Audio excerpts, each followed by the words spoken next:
Gujarat titans হায়দ্রাবাদকে একতরফাভাবে হারিয়ে সবার প্রথমে প্লে অফসে কোয়ালিফাই করে গেছে। 82 রানে জয়লাভ করেছে গুজরাট, আর 86-তে বান্ডিল করে দিয়েছে হায়দ্রাবাদকে।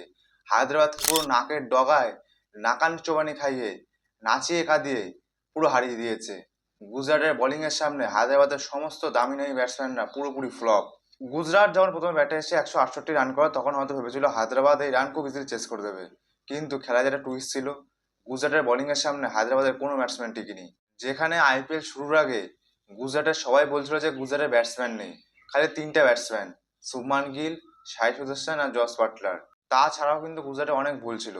গুজরাটের মিডল অর্ডারে কোনো ব্যাটসম্যান নেই, বোলিং ঠিকঠাক হচ্ছিল না। এই সমস্ত ভুল কাটিয়ে গুজরাট কিন্তু কামব্যাক করে দিয়েছে। কামব্যাক না, সবার প্রথমে প্লে অফসে কোয়ালিফাই করে গেছে। সবাই হয়তো ভাবতেই পারেনি এরকম হবে, গুজরাট নাকি সে কিনা সর্বপ্রথমে কোয়ালিফাই করে যাবে। আগের দিন যদি আমরা গুজরাটের ব্যাটিং এর কথা বলি, গুজরাটের ব্যাটিং এ কিন্তু সাই সুদর্শনই কিন্তু 44 বলে 61 রান করেছেন, আর ওয়াশিংটন সুন্দর কিন্তু 30 বলে 50 রান করেছেন। আর কিন্তু গুজরাটের কোনো ব্যাটসম্যান চলেনি। হয়তো ভেবেছিল 168 রান হায়দ্রাবাদ খুব ইজিলি চেস করে দেবে, কিন্তু না। এবার গুজরাটে যদি আমরা বোলিং এর কথায় আসি, গুজরাটের মোহাম্মদ সিরাজ 3 ওভারে 1 ওভার মেডেন দিয়ে 11 রান দিয়ে একটা উইকেট নিয়েছেন। রাবাডা 4 ওভারে 28 রান দিয়ে 3টে উইকেট। জেসন হোল্ডার 4 ওভারে 20 রান দিয়ে 3টে উইকেট। প্রাসিদ কৃষ্ণা 3 ওভারে 23 রান দিয়ে 2টো উইকেট। রাশিদ খান 5টা বল করে 3 রান দিয়ে একটা উইকেট। গুজরাট কিন্তু জেসন হোল্ডারকে যবে থেকে টিমে নিয়ে এসছে তবে থেকে কিন্তু গুজরাট একটা ভয়ঙ্কর টিম হয়ে গেছে। জেসন হোল্ডার ব্যাটিংও রান করছে, আর তার সাথে বোলিং এ তো প্রতিটা ম্যাচে দুর্দান্ত বল করছে, মারই খাচ্ছে না, প্রতিটা ম্যাচে উইকেট 3-4টে করে। চারিদিকে শ্রেয়াস আয়ারের প্রশংসা সবাই মুগ্ধ, কিন্তু শুভমান গিলও কিন্তু প্রশংসার দাবিদার রেখেছে।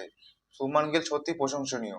তিনি যা ক্যাপ্টেন্সি করছেন, নিজের ভুলটা শুধরে টিমকে যে আরো ভয়ঙ্কর রূপে গড়ে তুলেছেন, সেটা সত্যিই প্রশংসার যোগ্য। আর যদি আমরা হায়দ্রাবাদের কথা বলি, হায়দ্রাবাদের খালি প্যাট কামিন্সি 9 বলে 19 রান করে হায়দ্রাবাদের হয়ে সর্বাধিক রান করেছেন। আর হায়দ্রাবাদের কোনো ব্যাটসম্যান বেশি রান করতে পারেনি, সবাই ফ্লপ। আজকে খেলা আছে আরসিবি বনাম কলকাতা। যদি আজকে আরসিবি জিতে যায় তাহলে আরসিবি কোয়ালিফাই করে যাবে, আর যদি কলকাতা জিতে যায় তাহলে কলকাতা প্লে অফসে যাওয়ার রাস্তা এখনো খোলা রাখবে। কলকাতা জিততেই হবে, আরসিবি কে হারতেই হবে।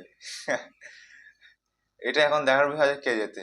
কি মনে হয় যে কে জিতবে, কলকাতা না আরসিবি? নিচে কমেন্টে অবশ্যই জানাবেন।